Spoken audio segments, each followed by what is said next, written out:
All right, well, welcome to Hidden Hearts. We are making all kinds of progress. This is our 10th week studying the book of Psalm 91. And it is, I know that it's hard when we get this far into it, but don't give up. It is going to be so worth it to you if you continue to build that memory palace, continue to practice with our visuals. This is one of those passages that can really make a difference in our lives. So let's do a little bit of review of what we have already studied to get us going tonight. So I'm going to put the prompts up and I'm going to invite you to practice along with me.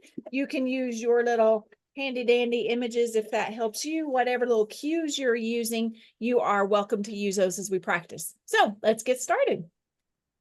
Our first one was, one more slide. Hang on. Our first one was, whoever dwells in the shadow of the Most High will find rest in the shadow of the Almighty. So shelter, shadow, shelter, shadow, shelter, shadow, shelter, shadow, shelter, shadow, shelter, shadow. If you're having trouble getting those two in order. All right, so whoever dwells in the shelter of the Most High will rest in the shadow of the Almighty. Then we had, I will say of the Lord, He is my refuge and my fortress, my God in whom I trust. Good job. And then our good old friend Surely will deliver you or save you. Sorry, I do that every time. Surely He will save you from the fowler's snare and from the deadly pestilence. Robin, it probably doesn't help you when I'm messing up the words myself. I always flash back to the way I learned it the first time, though, so that's hard. Okay. He will cover you with his feathers, and under his wings you will find refuge. His faithfulness will be your shield and your rampart. Very good. That was our mystery word. Okay. You will not fear the terror of the night, nor the arrows that flies by the day, nor the pestilence that stalks in the darkness, nor the plague that destroys at midday. Okay. Remember, 1,000 may fall at your side, 10,000 on at your your right hand, but it will not come near you. You will only observe with your eyes and see the punishment of the wicked. So here's where we kind of get that repeat, because it bears repeating, that if you say, the Lord is my refuge, good, and you make the Most High your dwelling, no harm will overtake you. No disaster will come near your tent. Okay, good. And then last week we added, for He will command his angels concerning you to guard you all your ways. They will hold you, lift you up in their hands. That's so your foot will not strike against a stone. Okay, I heard to start those last two, we're getting a little bit tougher for us. So just use them this week, print out the pictures, stick them someplace so that you see them over and over. He will command his angels concerning you to guard you in all your ways. And then they will lift you up in their hands so that you will not strike your foot against a stone. And we know that passage came into play in some other places where Jesus himself talked about commanding the angels. And I hope you got to look at some of those scriptures that we posted in the Facebook group this last week. So let's go ahead and hop on and let's layer on our next passage. We're not going to read the whole thing, but we are going to start with the passages where we picked up last time. So we're going to start with verse 9. So you've got it here on the screen. You can follow along as I read. If you say, the Lord is my refuge, and you make the Most High your dwelling, no harm will overtake you. No disaster will come near your tent, for he will command his angels concerning you to guard you in all your ways.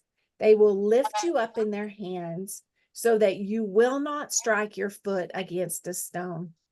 You will tread on the lion and the cobra. You will trample the great lion and the serpent. Okay, so I want to note a few things here about that last little passage that we're going to memorize tonight. We are going to be memorizing verse 13, where it says, you will tread on the lion and the cobra. You will trample the great lion and the serpent. And as you listen to that, you notice that there's a little bit of redundancy, but I want you to also see that there's a little bit of an escalation here. So imagine that you are from the Near East. You have to walk through the countryside to get from one place to the other. Keep in mind that that would have been a journey that would have been kind of frightening, because along the path, you might have seen some cobras, some snakes. You might have encountered some lions along your pathway. So this passage doesn't probably hit us quite the same as it would have hit them in the day when they heard it. But they would have been, the lion and the cobra, the lion and the serpent would have been very much a part of their reality as far as some of the different dangers that we encounter. So a few things that I want to point out before we start to try to visualize it and actually write it is, so we see here you tread on the lion, but then you're going to trample the great lion. You tread on the cobra, but you're going to trample the serpent. A few things that I want you to note there. So any lion can be a dangerous lion, right? Even a baby cub could be a dangerous, they can still bite, they can still scratch. So any lion or any danger we encounter is still a danger. But there are some dangers that are greater than others. So those common things that we come in contact with in each day, we're going to tread on those and be able to get through those little small annoying problems that take place in our day. But then those great big lion problems that are out there, he gives us power to trample on those. The cobra was one specific kind of serpent. And interestingly enough, what do you know about cobras? Dance. Right? Cobras can actually be charmed, right? So the cobra here is kind of that smaller problem that you might be able to kind of navigate. But then the serpent, who do we tend to think of when we think of the serpent? Could it be Satan? Right? So the serpent would have been an even more dangerous snake, one that was not easily charmed. So there are some problems that we encounter that we can kind of charm our way through it. But when it comes to the serpent, when it comes to dealing with Satan, God even gives us the power to trample over him. We are going to conquer him in the end. And we're going to have lots of battles with him. We're going to have lots of scars. But at the end of this story, we can trample. I want to point out the words here. We see from tread to trample. And when you look up the definition of tread, it means to walk in a specific way. Often, when we use the word tread, we say tread lightly, right? That's kind of a common phrase. Oh, you got to tread lightly on that one. So this idea of treading is kind of walking carefully around those lions, the cobras that can be charmed. when we talk about trample, that means that you are going to tread and crush. So it's a harsher interaction, a harsher word. So in these verses, we are reminded that we're going to have the ability to walk through those little small problems, deal with those lions, charm our way through some problems with the cobras, but we're also going to be able to trample the great lion and trample the serpent. So there's a lot of power to us in these verses that we're going to be given the ability and the strength that we need to get through those dangerous things, the big and the small that we encounter on any given day. And I'm really grateful for that. So we'll do some drawing, Liz, to help us kind of picture that and help us see kind of that escalation there. But you have the power to tread on the lion and the cobra. You will trample the great lion and the serpent. So we read it, we write it. So let's take some time to write it now. If you're using our little note-taking guide, we are going to be in box number 10. If you're just writing in your journal, that's great too. But let's write, you will tread. You will tread on the lion. On the lion. And the cobra,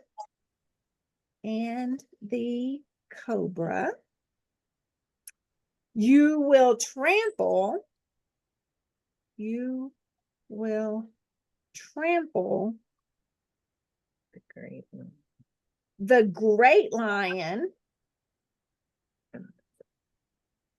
the great lion, and the serpent. You will tread on the lion and the cobra. You will trample the great lion and the serpent. So some key words that I would circle there is you will, I'm just going to underline the word tread. Okay, you will tread on the lion. I'm going to circle lion and cobra. I'm going to circle cobra. And then I'm going to underline trample and circle great lion and circle serpent. So you will tread on the lion and the cobra. You will trample the great lion and the serpent. All right, you got it? Okay, so to help us see it, the first thing we're going to draw, we're going to have 4 boxes here. Sorry. And they don't have to be, it doesn't have to be fancy. Okay. But what I want you to capture is something that makes you think of a picture of a cub and a cobra. And then the great lion and a meaner serpent. They don't have hands. I guess they wouldn't do like that, would they? Okay. So let's start off with drawing just our little Simba cub here. So you can just make a little circle, give him a couple of little ears. He's got just the start of a little mane there in his little nose and mouth. You be sure and put this picture out there for us. For sure. I'm going to be studying a bowl of spaghetti. This one is a little bit harder for sure. Yeah. And I don't let you see all 4 at one time. So that was I was having computer issues today. So I don't have my transitions in here. And so I didn't mean to freak you out with all of them at one time. I think my computer is dying and my monitor did die. I had to go buy a new one. So it's been one of those kinds of computer days. Your cobra, don't worry about his body, but just kind of draw that snake head and then give him that little, I don't even know what you would call that. His little bouffant. His hood. His little hood. Yeah, that's the right word. And then give him some sharp teeth. And then your lion, you can just draw a circle with the mane around it. Don't get caught up in what really, if you just see his mane, That's the difference between a lion and a great lion.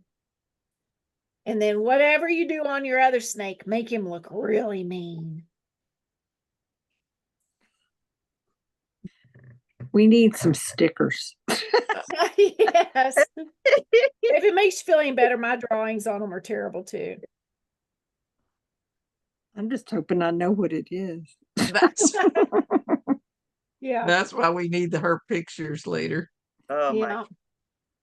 So cub, just do a little circle with 2 little ears and just the start of a mane.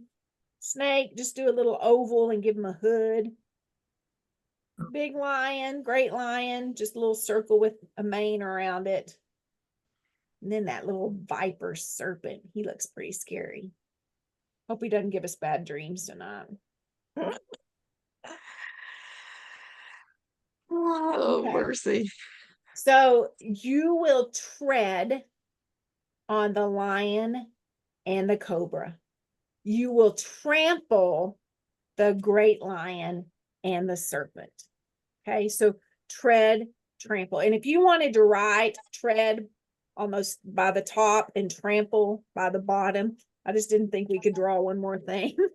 So tread, trample, tread, trample, tread, trample. And so really picture here as you're practicing the verse this week, that escalation that we go from tread on just the cub and the cobra to trample the great lion and the serpent.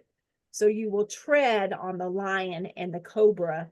You will trample the great lion and the serpent. You got it? At least I'm not making everybody show your pictures. See, mine are terrible too. You can see it. Mine are terrible too. Oh, But it's not the art of it. It's doing it and just picturing it. Even if it's a terrible picture, you'll be able to picture it in your mind. Okay. So you will tread on the lion and the cobra. You will trample the great lion and the serpent. All right. So we read it, write it, see it. Let's say it. Okay. You can read it this first time, then we'll make some words disappear. Okay. You will tread on the On lion, the lion and the cobra. cobra. You will trample Trample the great great lion lion serpent. And the and serpent. the serpent. Good. Okay, let's make some disappear. You will We will tread tread on the on the I Lion lion and and and the the cobra. cobra. cobra. You You will You will trample trample the great. the great great lion lion and the and the serpent. and the serpent. Okay. Try some more. You will Head on tread on the lion Lion And the cobra. cobra, but And you you will will trample trample on the on great the lion great lion and and the the serpent. serpent. Good. How would you do with just initials? you will You will You will tread tread tread on the the lion and the cobra. and the and the cobra. cobra. You You will will Trample trample the the the great great lion lion and and the and serpent. the serpent. Okay. So small to big dangers, you're going to be able to navigate them. You're going to be able to tread through situations. You're going to be able to trample situations and be overcomers. So again, we continue to see those themes of how he's protecting us, how he's empowering us, how he guides us, how he comforts us. Just another reminder of how much he must love us to allow us to have the ability to do that. So I don't know what your lions are right now. I don't know what your cobras are. I don't know what your serpents are. But I know we've all got things that we navigate every single day. And so I hope our verse this week just reminds you that you have the ability to tread through it and to trample it, just totally crush it. God gives us the power to do that. So that's our verse for the week. We will hop back on here. We will go ahead and meet next Monday night even though I know it's Thanksgiving week and some people may be out of pocket. If we don't, I'm afraid we're going to get pushed further into the Christmas break, and that'll be even harder. So we've got a few more verses that we are going to be adding on. And then we will have memorized the whole passage. Then your job over December, oh, I just locked my microphone. Your job over the holidays is going to just be review, because as soon as you stop until you've got this really hammered in, you'll lose it. So we'll practice throughout the holidays and just let that be time to read it, write it, see it, say it. So that we don't lose this. It would be a shame to go all this way and then not let it stick in our brains. So we will plan on seeing you back next week. So glad that you were here. And to those of you joining us on the video, don't give up. We can do this. God wouldn't ask us that he wouldn't equip us to be able to do. So hang in there and we'll see you next week.